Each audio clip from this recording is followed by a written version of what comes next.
What is good mga ka-champion, and welcome back to another video. So for today's video, I will just share with you guys how you can start again if ever you have failed before or quit forex trading. Okay? So I have been receiving a lot of messages recently because they said they have motivated again, okay, to start again because of my contents and videos. So again, thank you so much. And yeah, today I will share with you ano nga ba yung mga steps na gagawin nyo para makapagsimula kayo ulit. So, marami sa atin nag-try, nag-fail, sumuko, and then nag-stop. Okay? And then ako, I believe, became the medium para magsimula kayo ulit at ma-motivate na magsimula ulit sa forex trading. So again guys, so these are the steps you should take in order for you to start again, learn from scratch, and be able to follow again your drive pagdating sa trade. Alright? Okay. So, again, meron tayong tinatawag na cycle. Okay? When it comes to, meron tayong tinatawag na, sabi nga ng iba, magbalik loob sa pagtitrade. Okay? Dahil karamihan talaga sa mga tao ngayon is nag-fail lang. Okay?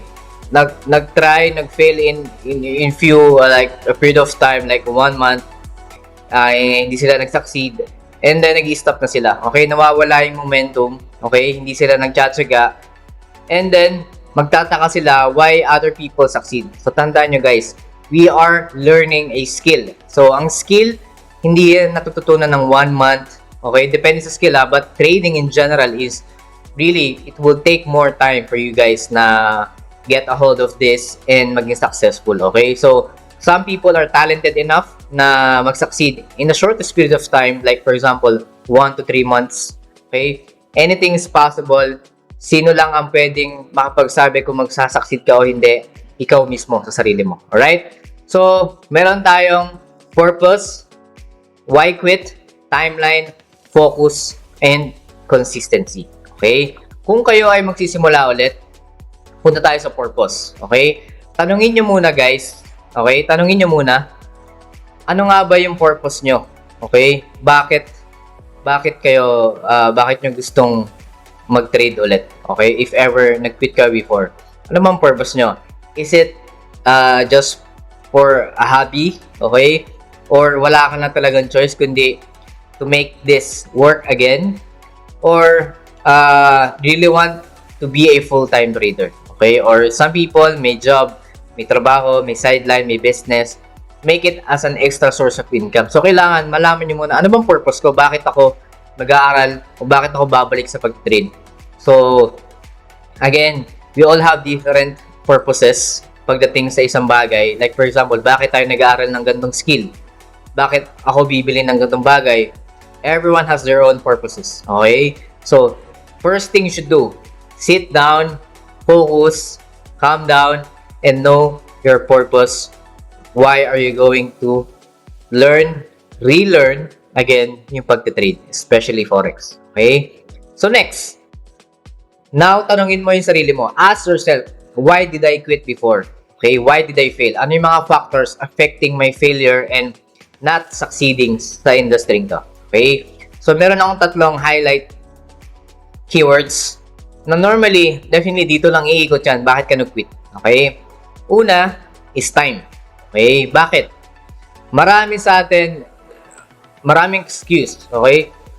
They're always waiting for the right time. Yun yung pinaka pangit na word. Okay? Walang right time, guys. Tandaan nyo, walang perfect timing.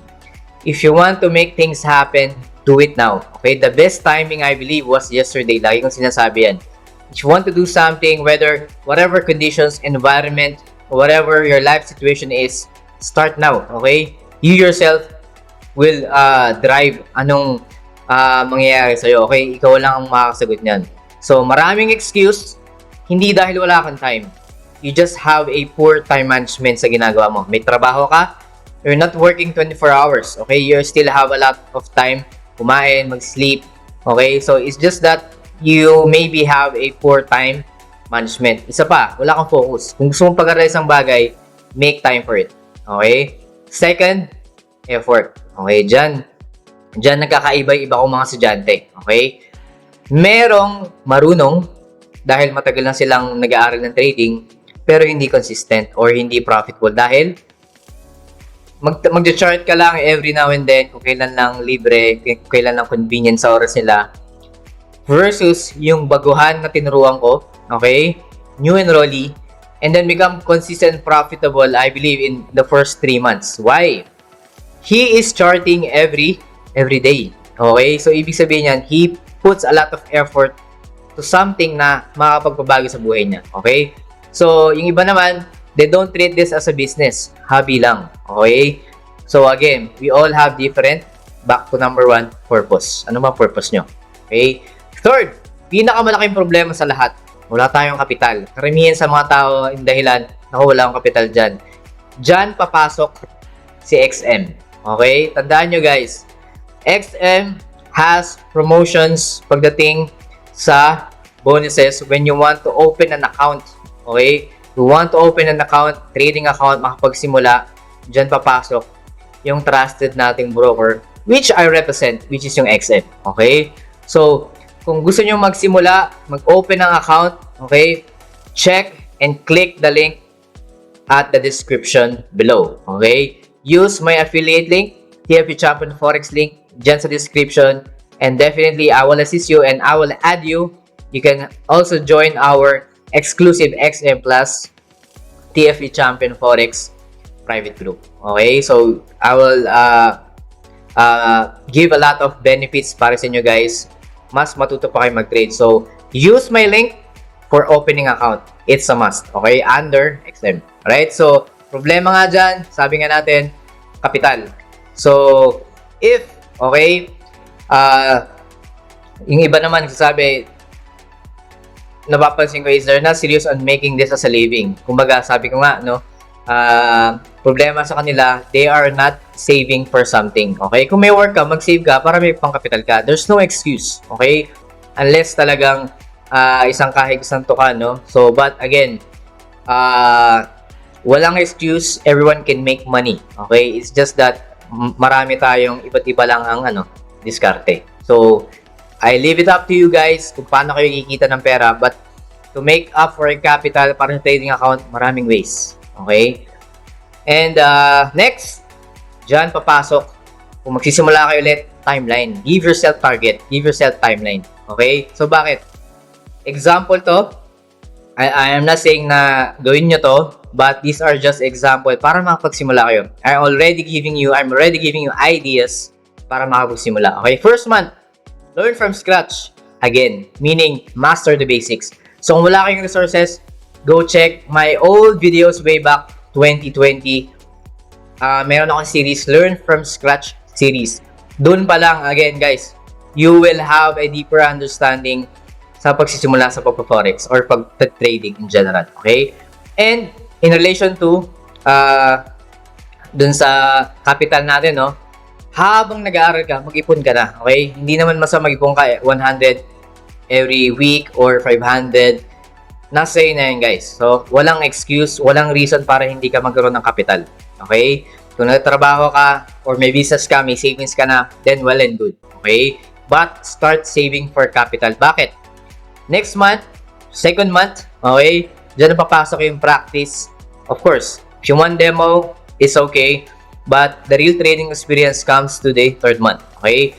But, I suggest, if you want to shorten your learning curve sa pagtitrade, open a real account. Okay? Doesn't have to be a lot of capital simula. Okay? So, meron namang mga trading bonus in-offer ang XM and then combine nyo with some few capitals na pwede nyo i-add up. Right? So, again, practice demo. Okay? Or practice real account 15 to 30 minutes daily. So, hindi naman yun kabigat. Mag-allocate kayo ng oras para sa pag-chart. Bakit?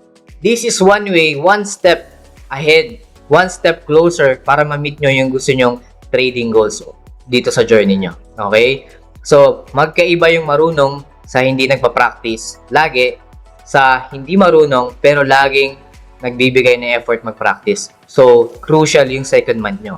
And third month, application na. Okay? Dapat naka-real account na kayo as much as possible para mag-gain kayo ng more experience and confidence. Kasi mahalaga sa skill na to is experience at confidence. Bakit? Pag lagi kayong may self-doubt, fear, anxiety, FOMO, trading psychology is poor. So, paano mo ma-improve yung trading psychology mo? Experience. Alright? So, next, focus. Okay? Pag sinabing focus, laser focus. Hindi kung saan-saan. Kaya sabi ko dyan, focus on one strategy only. Okay? Enough of learning all strategy. Kumbaga, hindi mo naman kailangan alamin lahat. Okay? You just have to have a solid foundation. At the same time, magkaroon ka ng knowledge pagdating sa isang strategy. Okay? Kung anong strategy man yan, using my system sa VIP, VIP Champion System, or even here sa basic warrior system natin, it's up to you. Or even sa ibang influencer or ibang trader na pwede nyong makuha, okay? You won't need 4 strategies or kung ilan man yan during execution kasi at the end of the day, isa lang naman. Okay? So, magkakatrayo lang yan sa system rules. So, you just have to be diligent, no? In following system rules. The reason may system rules ka is for you to be, for you to prevent losses. Kasi, kung ang system rules mo patalo, definitely you will be losing sa pagte-trade. Okay? So, crucial ang rules kaysa sa strategy. Rules make up the strategy, not the other way around. So, mabubuo lang ang strategy mo if meron kang solid rules, sequence. Okay, ika nga. Alright? And lastly, consistency. Okay? Make it a routine. Okay? Kung makita nyo, pag nag-fail ako, babalik ako. Ano mang purpose ko? Sige, kailangan ko mag-effort, kailangan ko magbigyan ng more oras, okay? And more time. Okay? Ay, more time, more oras, same lang, more effort, I believe. So, ibig sabihin yan, this is a cycle. If you want to make this thing a skill, to make it more successful sa side nyo, you must follow at least this cycle. Okay? Go back to the purpose if necessary. Kung hindi mo alam yung purpose mo, then back to square one ka, ibig sabihin, doon ka muna mag-focus bago ka move sa next steps. Okay? So, tandaan nyo guys, this is not a secret. Learning a specific skill is not a secret. You just have to start now and you just have to know ano yung gusto mo at ano yung gagawin mo. Okay? It doesn't matter whether you have $1 in your bank account or $1 million. Ang importante is you have the mindset, you have the drive, you have the passion. Same lang yan. Example, you want to buy something. You want to buy this car. You want to buy this mobile phone, latest one. What do you do? Okay, anong ginagawa nyo? Di ba nag-iipon kayo? Same thing. Okay? Ang pagkakaiba lang dito is you are saving education, wisdom, experience, confidence, lahat na for you to become better. Okay? Ika nga, be better on yourself than anything else. Why? Yourself will be your best friend as you grow older. Okay? Or as you move on in your life. Whatever journey you will take, sarili mo lang ang kasama mo. Okay? So, yung mga gusto magsimula, again, I hope nakatulong to sa inyo itong guidelines na to para mas makapagsimula kayo and ma-refresh yung utak nyo guys. And thank you so much na nagsabi na na-motivate ko sila magising ulit yung pagiging trader mindset nila. Okay? So, go back to your drawing board, go back to your station, laptop, study now, okay? Go back and you can watch my videos recently for the part series kung ano man and learn again, okay? It is not too late to start again. Tandaan nyo guys, no matter what age you are in, it doesn't matter. You want to start now, you want to be successful in this industry, start now, okay? So that will be it for today. Thank you so much to all my VIP Champion students all over the globe, new followers, subscribers, haters, okay? So, nakakatuwa yung mga haters, ang dami nilang demand, okay? Again guys,